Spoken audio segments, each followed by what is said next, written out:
some say GOP candidates are playing up their liberal sides to get votes. Is that a good strategy right now? Republican strategist Sherry Jacobus and Democratic strategist Laura Schwartz here in the studio are here. And Laura, are the Democrats going to pounce on this opportunity? They see the Republicans fighting with one another. They're going to think, hey, here's our chance. There's absolutely infighting in the Republican Party. When you look at the military tribunals and the detainees issue, that may not get done in the next 4 weeks. But as far as what Sherry said about these being a select few, the Republicans all over the country are not appearing with George Bush. He's got a packed travel schedule to fundraise, all closed press events. He will not be appearing in public with many of these. And you know what? The ads that the Republicans are running, some of them don't even say what party they're representing. And Ken Melman is going around the country touting their candidates as independent thinkers. So this is a wave that's much more broad than just the governors, and we're going to see that for the next 48 days. All right, and Americans do not support the Democrats in terms of anybody but Bush, anybody but Republicans, because Democrats but polls show they support Democrat on every issue but terror, immigration, minimum wage, jobs, budget, health care, Medicare, drug costs,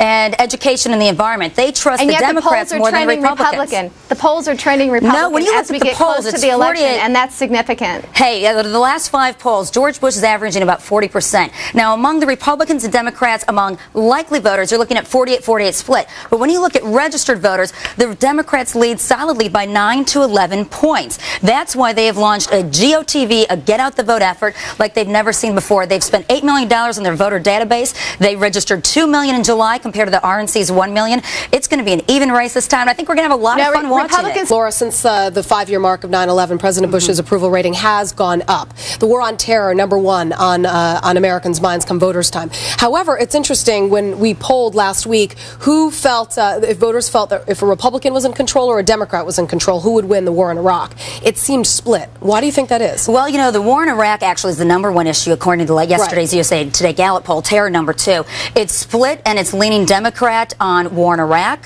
by 2 points. It's leaning Republican by like 1 point on terror. These last 2 weeks have no doubt helped the president. And when you look as his approval rating has risen, it's been 16 points within his own Republican base. So when you look at who has gone towards the president's side, it's more of his base. It's not the Democrats and it's not the independents who are going to be the key voters this season.